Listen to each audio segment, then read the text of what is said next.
Welcome to HFY Beyond Terra, where humanity doesn't just survive, it becomes the galaxy's biggest surprise. Subscribe, and let's go beyond Terra. They called it the Interstellar Cadet Exchange, but everyone on station Halcyon knew what it really was, a pressure cooker. Halcyon floated at the edge of civilized space like a polished coin, white hull, blue running lights, Academy crests stamped everywhere as if branding could hold chaos at bay. Inside, the corridors smelled of disinfectant and warmed polymer. The air was tuned to a diplomatic compromise, dry enough for the desert breathers, humid enough for the marsh folk, temperature averaged to keep complaints evenly distributed. It was the kind of place that convinced you order was the natural state of the universe, until a human showed up. Cadet Mara Vance walked through the academy doors with a duffel bag over one shoulder and a cardboard cup in her hand. The cup had a lid, a tiny vent hole, and a printed logo that the station's translation lenses insisted meant hot liquid, proceed at own risk. She sipped, unbothered by the stares. Humans weren't rare in the Union, but humans in the Academy were. Humans had a reputation, durability bordering on rude, pain tolerance bordering on unsettling, and a habit of looking straight at problems other species politely pretended weren't in the room. Mara didn't look like a legend. She looked like a student who hadn't slept enough and refused to admit it. Her dark hair was tied back. Her uniform fit properly. Her boots made a soft, confident sound on the deck plating. The only odd thing about her was what walked beside her. It wasn't a dog, at least not exactly. It was larger, for one. The creature's shoulders came up to Myra's hip, and it moved with a low, liquid grace, black fur swallowing the corridor's light like a shadow that had learned to breathe. Its ears were triangular and alert, but the muzzle was longer than any Terran canine. The eyes were pale, almost silver, and they tracked everything without hurry. A collar sat at its neck, matte gray, unadorned, with a small Academy tag clipped to it. The tag read, Training Asset Thorn. "Vance," said a voice, sharp and official. "Cadet Vance." Mara stopped mid-sip and turned. Commandant Silov stood at the hall's end, rigid as a ceremonial spear. He was a tall avian species, feathers the color of storm clouds, beak polished to a military shine. Two aides flanked him, their tablets raised like shields. His gaze dropped to Thorn. Station rules allowed support fauna for a handful of species whose biology depended on symbiotic animals. Humans didn't qualify. "Is that?" Silov began. "Authorized," Myra said, and raised two fingers as if to toast. "Signed by Medical, Security, and Training Department. I have the file if you want to see it." Silov's eyelids narrowed in a way that suggested he hated that he couldn't immediately win this. Thorn sat without being told. That, more than its size, made half the watching cadet step back. Predators weren't supposed to be that calm. Predators weren't supposed to choose stillness. Silov made a quiet clicking sound, displeasure. "Halcyon is not a wilderness cadet." "No, sir," Mara said. "That's why Thorn is here, controlled environment." "And what," Silov said, "is it controlled for?" Mara's mouth quirked. "Me." Someone in the crowd let out a nervous laugh. It died quickly when Thorn lifted its head and stared into the onlookers like they'd become mildly interesting. Silov's feathers bristled, then smoothed with effort. "You'll report to orientation hall at 1400. No surprises." Mara nodded. "Yes, Commandant." As she walked away, Thorn rose and padded after her, silent. Its tail didn't wag. It didn't need to. Behind her, whispers burst like bubbles. "Deathworlder, Predator Handler." Why would they allow that? Did you see its eyes? Mara heard it all. She didn't react. Coffee first, thoughts later. That was her philosophy. That and never giving strangers the satisfaction of seeing you flinch. Orientation was tedious. The academy insisted every cadet, regardless of homeworld, be reminded that the interstellar cadet exchange was about unity, discipline, and shared values. Mara sat in the back row with Thorn curled at her feet like a living shadow. She listened with half an ear while a holographic map of the station rotated in the air. Training decks, mess halls, dorm rings, medical bays, and the security wing that had more locks than windows. To Mara's right sat Cadet Ixel, a lanky amphibious species with translucent skin that shifted color based on mood. Ixel's frill twitched with nervous curiosity. You truly consume heated stimulant daily. Ixel whispered, eyes fixed on Mara's cup. Coffee, Mara whispered back. Yeah, that is habitual. It's a life choice. Ixel's skin went a faint blue confusion. You do not fear dependence, Mara's lips tugged up. I fear mornings without it. Ixel glanced down at Thorn, whose ears flicked once. Your training asset, does it obey you? Mostly, Mara said. He obeys rules. Not you, Mara took a sip. He respects honesty. Ixel's frill flattened. That is not how obedience works. That's how trust works, Myra said and tapped the side of her cup. Want a sip? Ixel recoiled like she'd offered venom. I will decline. More for me, Myra said. On stage, the instructor was explaining station safety protocols. Most of it was standard, no unsupervised access to external hull, no private weapons, no unauthorized biologicals, no challenge bouts outside approved training. Then the instructor said, and if you encounter an unauthorized hostile presence, you will alert security immediately and retreat to a safe location. Mara's eyes stayed on her coffee.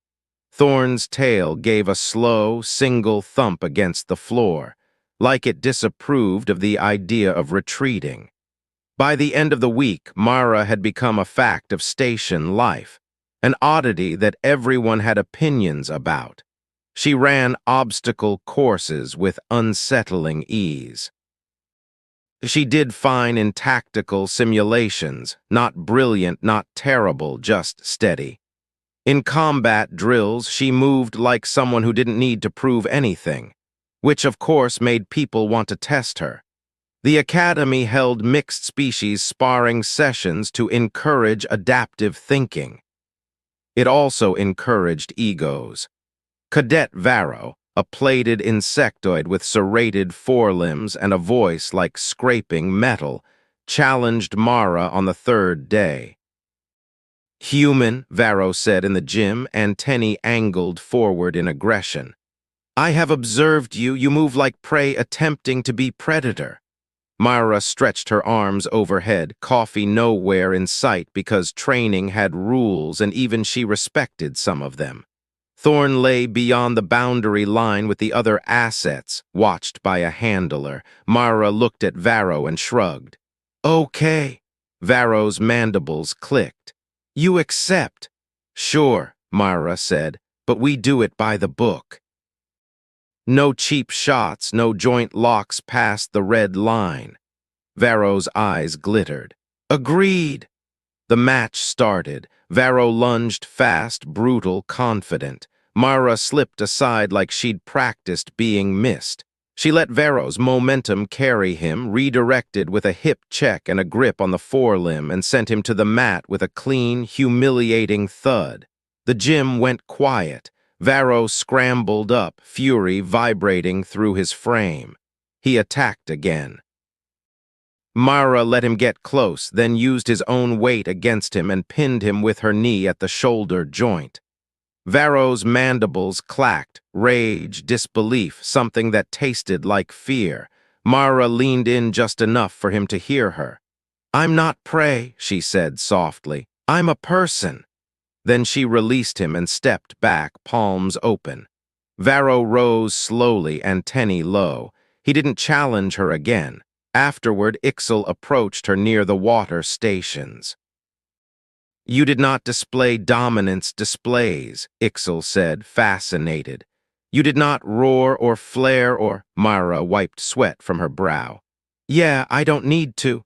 That is unusual. Myra's eyes flicked toward the far wall where Thorne's handler watched her with the uneasy respect of someone assigned to a tool they didn't fully understand. Where I'm from, Myra said, the loudest thing in the room is usually the most scared. Ixal's skin shifted a thoughtful green. Then you are not scared. Myra smiled without showing teeth. Not often. There were other kinds of eyes on Halcyon, not academy eyes, not curious cadet eyes. The other kind, hungry. Station Halcyon sat on a trade route that cut through several jurisdictions. It was secure, yes, but secure, in Union terms, meant systems were designed to deter rational threats. Illegal hunters were not rational. They were opportunists with money, connections, and a taste for trophies. And in the shadow markets beyond the Academy's reach, a rumor had started to circulate. A human cadet was on Halcyon with a predator companion. A beast from a death world, something trained, something exotic, something worth capturing. The first sign wasn't an attack. It was the way Thorne began to watch the ceiling vents. Myra noticed it in the mess hall during midday meal. The mess hall was enormous, built like a diplomatic amphitheater with long tables and a central food station that tried, bless its algorithms, to cater to every species. The air smelled like 20 different cuisines fighting for dominance. Mara had managed to obtain what Halcyon called coffee and what Mara called a courageous attempt. She sat alone at a corner table, boots crossed at the ankle, cup in hand. Ixal approached carrying a tray of nutrient gel and something that looked like steamed moss. May I sit? Sure, Myra said. Ixal sat. Thorne lay beside Myra's chair, head down, eyes open, always open. You are calmer in social feeding spaces than most predators, Ixal said. Myra snorted. I'm not a predator. Ixal's skin shifted apologetic yellow. I meant your species is classified. I know what you meant, Myra said and took a sip. Across the room, a group of cadets watched her, some openly, some pretending not to. A few whispered, their glances darting toward Thorne with the kind of interest that was half fascination, half disgust. Mara didn't care. Then Thorne's ears flicked. Mara felt it before she understood it, an almost inaudible change in the air, like a pressure drop before a storm.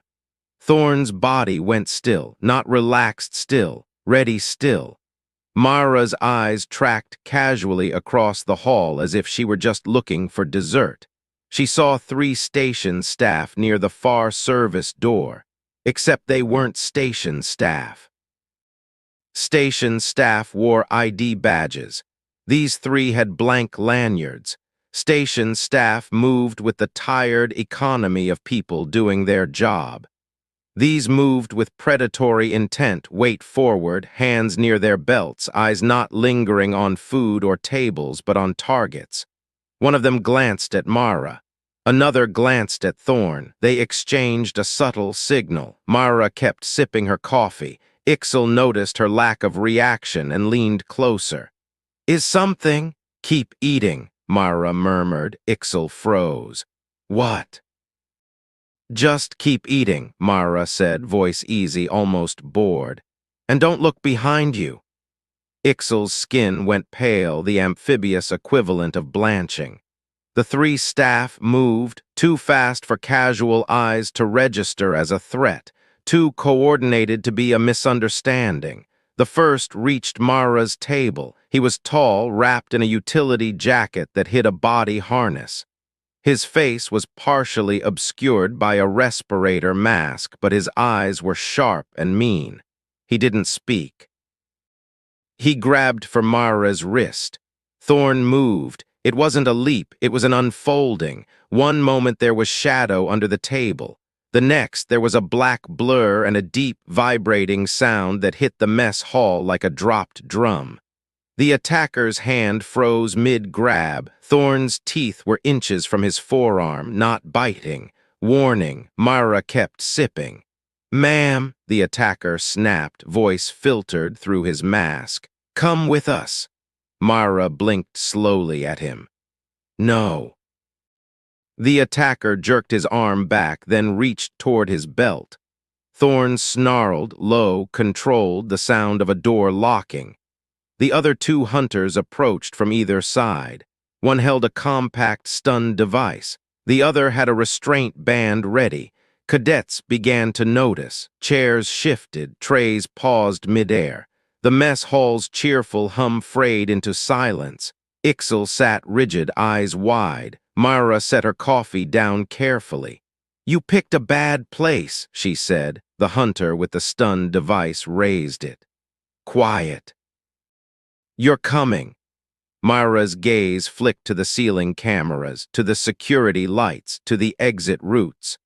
"Thorn," she said softly, not a command, a permission. Thorn lunged. The hunter with the stun device fired. A crackle of blue energy snapped across the air and struck Thorn's shoulder. Thorn didn't even flinch. It hit again, another crackle, another impact.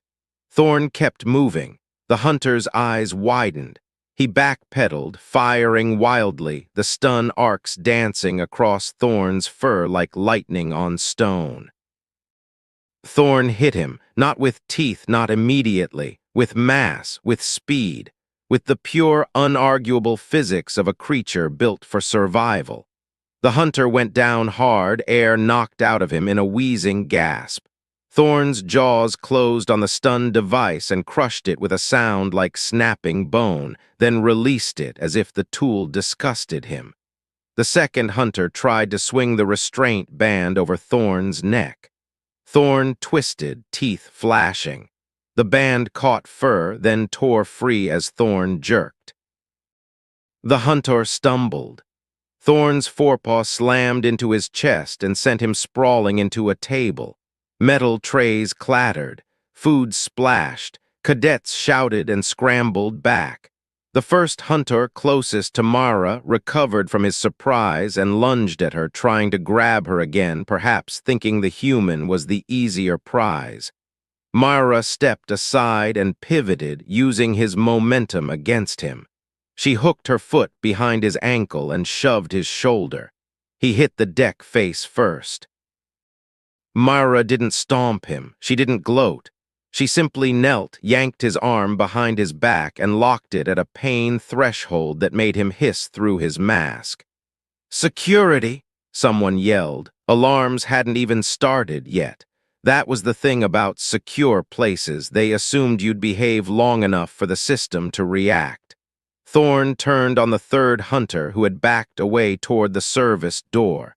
The hunter drew something from his jacket, something metallic and compact. A real weapon.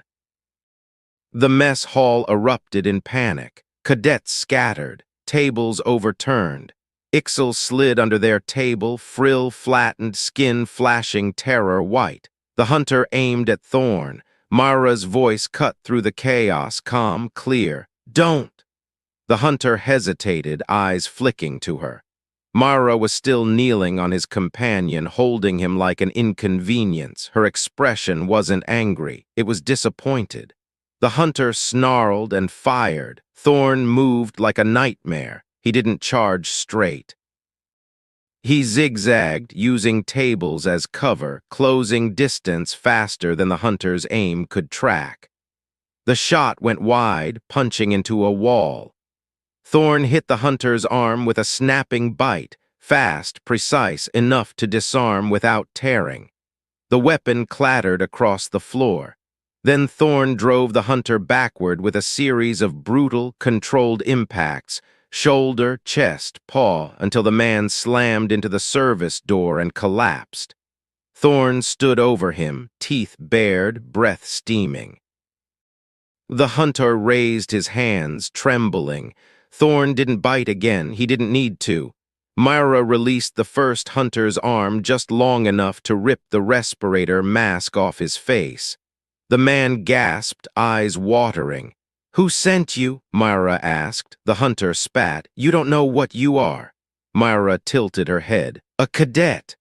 The hunter's eyes flicked to Thorn. "A prize." Myra's expression hardened by a millimeter. "Wrong." She stood, letting the hunter slump, then planted her boot on his back, keeping him pinned without effort. Thorn remained poised over the third hunter, a living wall. Finally, the station alarms howled. Security troopers poured into the mess hall with weapons raised, visors down, shouting commands. The hunters froze. Thorn froze too, because he understood rules, and rules mattered when you were trying to live among prey-shaped minds. Myra raised both hands slowly. "They attacked first," she said, voice still even. "Check the cameras." A trooper aimed at Thorn. "Control your animal." Mara's eyes turned sharp. "He is controlled." Thorn's lips curled, not at the trooper, but at the air itself, like he resented being called an animal. Commandant Silov arrived minutes later, feathers flared, fury radiating. He took in the overturned tables, the terrified cadets, the restrained hunters, and the humans standing calmly beside a beast that looked like darkness given teeth. His gaze locked on Mara. "You," he hissed. "Explain." Mara picked up her coffee cup. Somehow it had survived, and took a small sip. Then she nodded toward the hunters. "They tried to take me," she said, "and they tried to take Thorn." Silov's beak clicked. "Why would anyone?" "Because," Mara said, and her eyes were suddenly very tired. "Some people collect things they don't understand." Silov stared at Thorn. "This creature nearly caused a panic stampede." Mara's voice went quiet. "No, Commandant, the hunters did." Silov's feathers shivered, the closest thing his species had to a shudder. He looked around at the cadets, some shaking, some staring, some whispering with a new kind of fear, not fear of Mara, fear of what had found them in a place they'd believed was safe. Silov turned to security. "Remove them, now." The troopers hauled the hunters up, snapping restraints onto their wrists, dragging them out under the watchful stare of Thorn's silver eyes. As the mess hall slowly returned to order, shaky, fractured order, Silov stepped closer to Mara. His voice dropped. "You knew," Mara shrugged faintly. "Thorn knew." Silov's gaze flicked to the collar, to the academy tag. "What is that creature?" Myra looked down at Thorn, who sat at her side like he belonged there, like he'd always belonged there. "Thorn," she said simply. Silov's eyes narrowed. "That is not an answer." Myra considered him. Around them, cadets watched, waiting for the official narrative. Waiting to see if the human would be punished for surviving. Myra didn't raise her voice. She didn't need to. "Commandant," she said, "you invited humans here to learn your rules. I'm trying, but you should know something about us." Silov held still. Myra's fingers brushed Thorn's fur, a brief, grounding touch. "We come from a place where the universe tries to kill you every day," she said. "Not metaphorically, literally.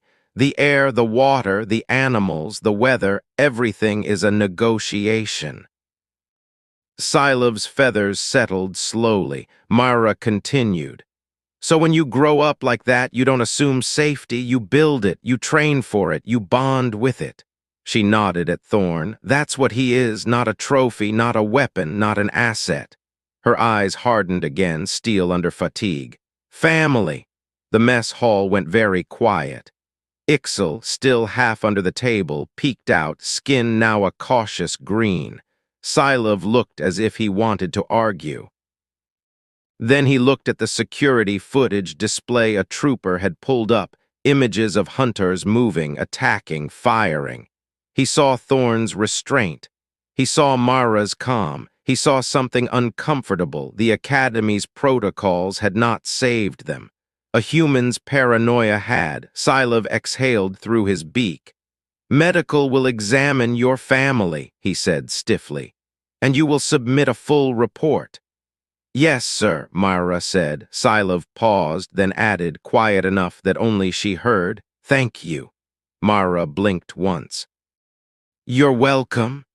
As Sylov strode away, Mara finally let herself exhale.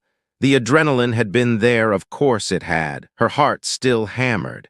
Her hands still tingled with the echo of violence narrowly controlled.